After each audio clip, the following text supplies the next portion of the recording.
لغة القرآن وخير نبي سكناها الروح كما أمي لغة القرآن وخير نبي سكناها الروح كما أمي.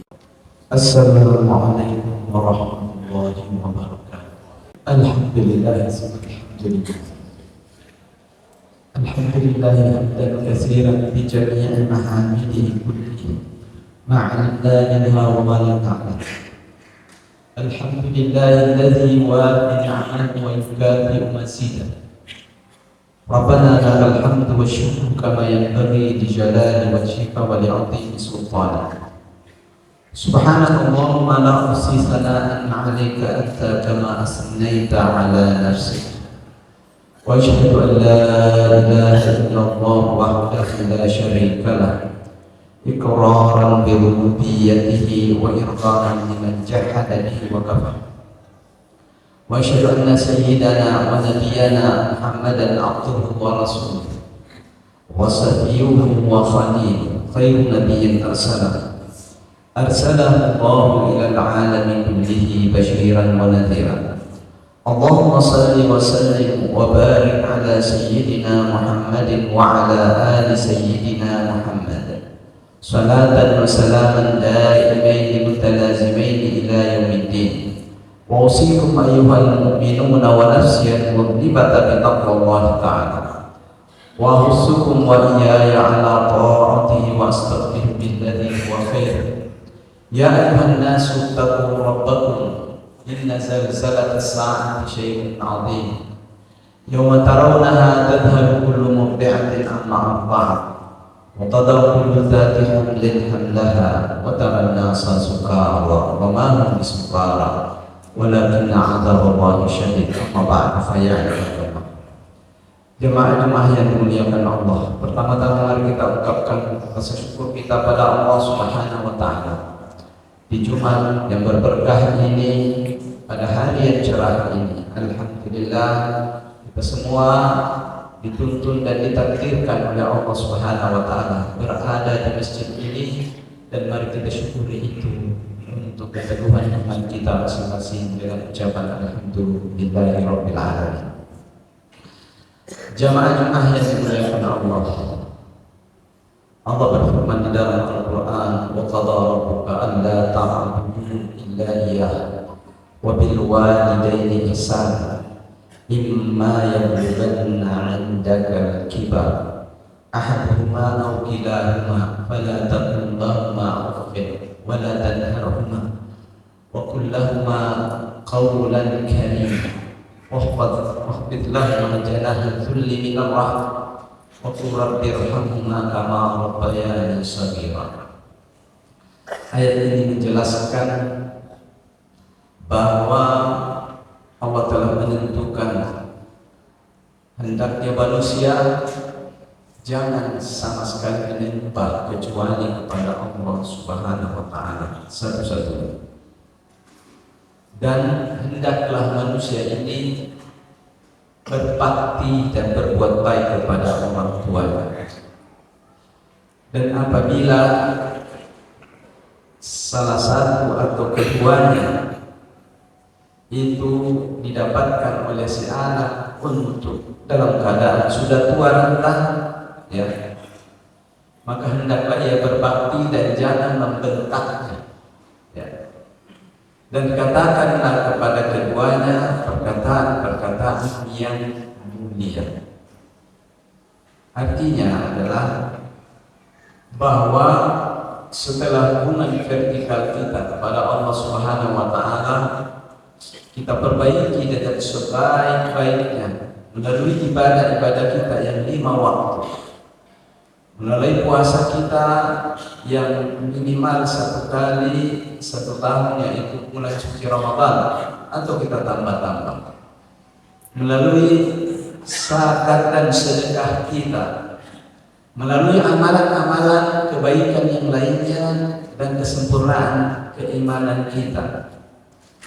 Setelah itu hendaklah kita berbuat baik kepada sesama manusia.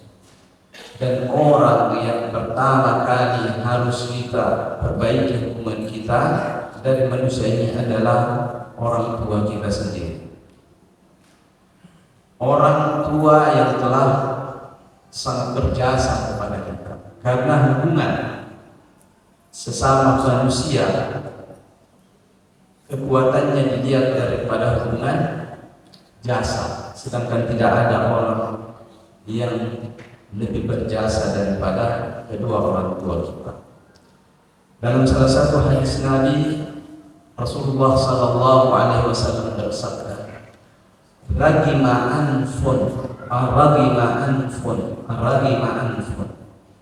Alangkah rendahnya seseorang, alangkah rendahnya seseorang, alangkah rendahnya seseorang, man adraka walidayhi ahaduhuma aw kilahuma falam yadkhulil jannata. Rawahu Muslim.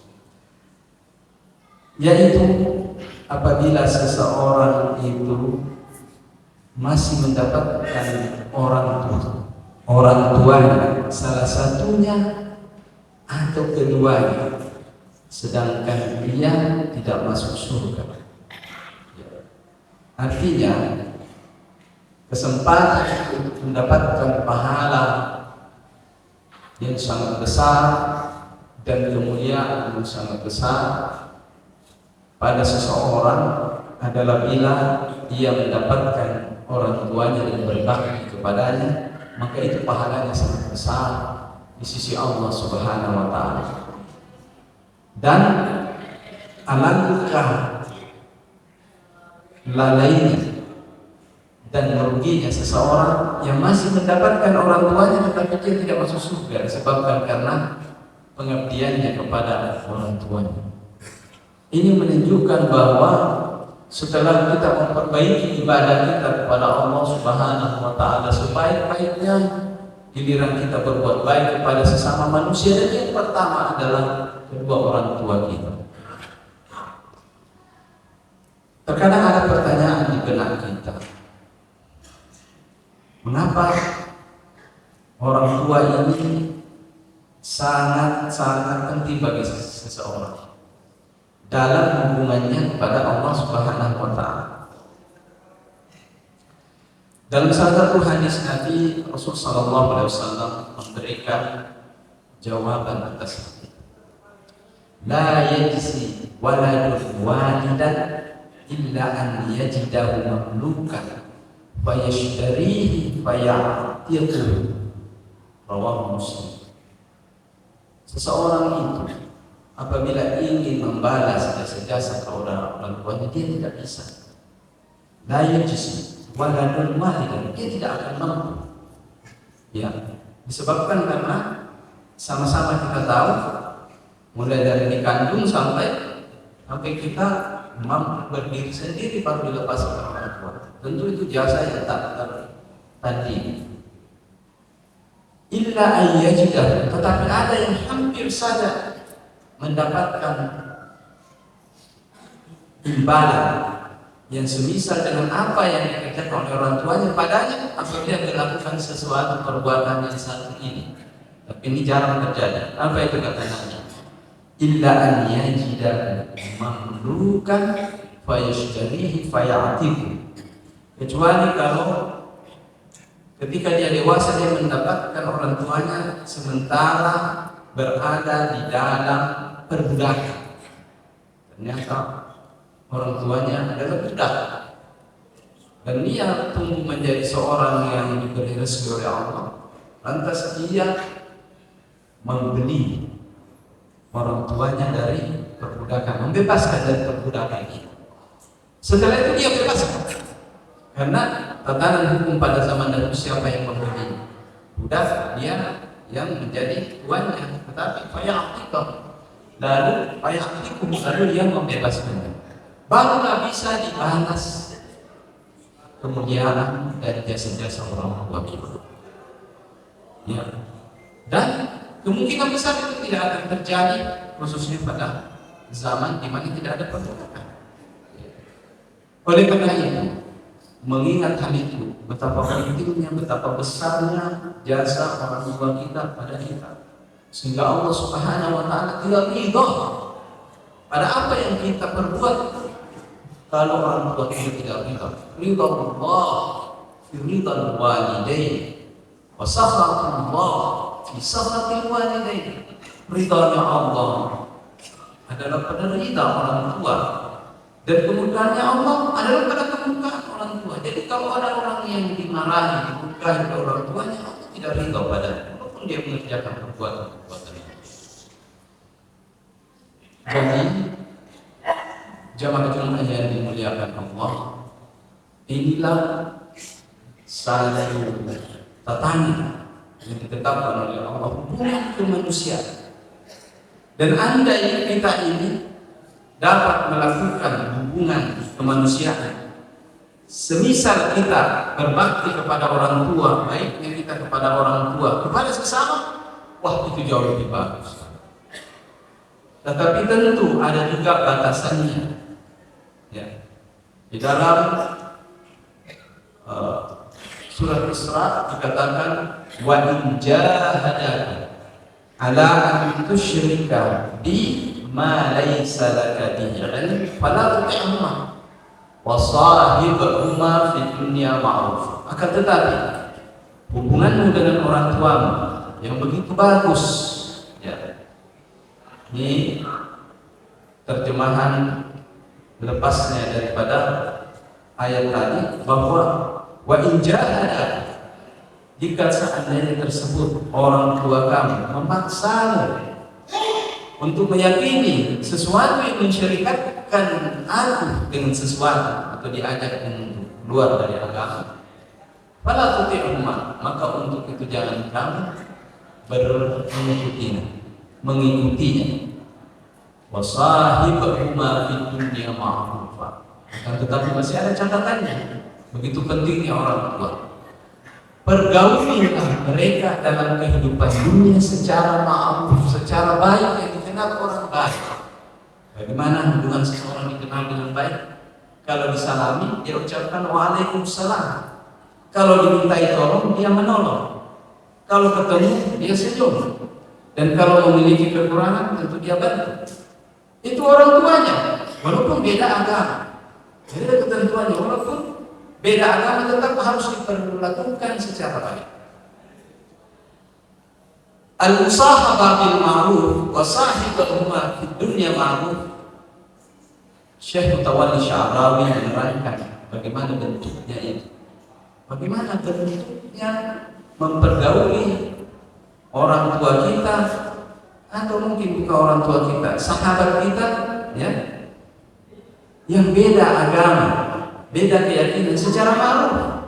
Sedangkan banyak hal-hal yang berkenaan dengan urusan agama yang tidak boleh ditentang, tidak boleh dilanggar, terutama berkaitan dengan kesyirikan. Maka Syekh Mutawalli Sya'rawi mengatakan ini yang dinamakan al-mu'ayyashah. Apa itu al-mu'ayyashah? Adalah hidup, ya, bersama dalam kehidupan yang baik, kecuali apabila mereka mengajak kepada kesyirikan, itu saja. Berarti hubungan masih tetap harus, ya, hubungan masih harus. Nah, hal ini juga diungkapkan al-mu'ayyashah apabila ada kegembiraan pada mereka. Bila mereka mengungkapkan kegembiraan, di saat kita mendapatkan kegembiraan, maka kita juga harus membalasnya dengan kegembiraan pula. Nah, yang berbeda agama dengan orang tuanya, ketetapannya oleh sebagian besar ulama mengatakan bahwa hendaknya pergaulan itu secara adil, yaitu apabila orang tuanya yang tadi yang beda agama dengan itu mengucapkan Selamat Idul Fitri misalnya kepadanya, maka dia pun harus mampu juga menggembirakannya di saat saat gembira. Seperti itu. Nah, ini para ulama menjelaskan seperti ini. Inilah yang dimaksud dengan al-mu'ayyashah. Pada zaman Nabi Sallallahu Alaihi Wasallam, Asma binti Abu Bakar, salah seorang putri daripada Abu Bakar, yaitu saudara daripada Aisyah radhiyallahu taala. Ternyata antara Aisyah dengan Asma beda ibu. Aisyah ibunya namanya Ummu Ruman, sedangkan ibunya Asma namanya Qatilah, jadi berbeda. Nah ini ibunya Asma binti Abu Bakar, ketika Abu Bakar hijrah ke Madinah, dia tidak ikut. Kenapa? Karena dia masih dalam keadaan musyrikah dalam agamanya yang saat itu masih menyembah berhala. Ketika sampai di kota Madinah, Asma ikut juga hijrah, Aisyah hijrah. Setelah sampai di Madinah, suatu saat ibunya datang, ibunya Asma binti Abi Bakar datang, dan ini mengunjungi putrinya membawa sejumlah hadiah yang banyak. Ya, Asma binti Abu Bakar belum teredukasi secara baik dalam Islam. Ia tahu bahwa ibunya ini musyrik kan? Tidak perlu dia layani, dan hadiahnya tidak perlu dia terima. Itulah ketetapannya. Akhirnya Aisyah mengatakan, bagaimana ini urusannya?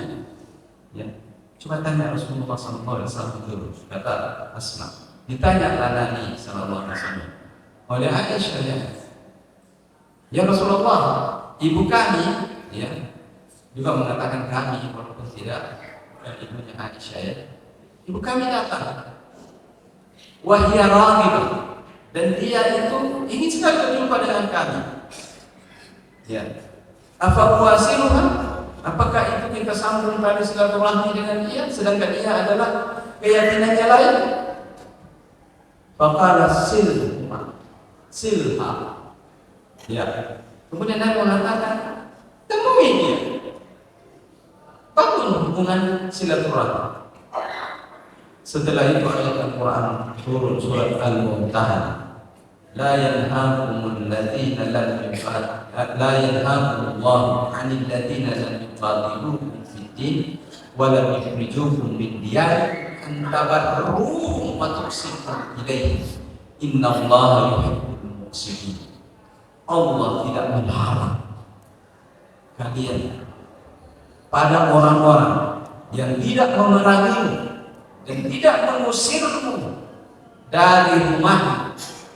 Orang Israel mengusir dari rumahnya, antabarruhum, untuk juga berbuat baik kepada mereka.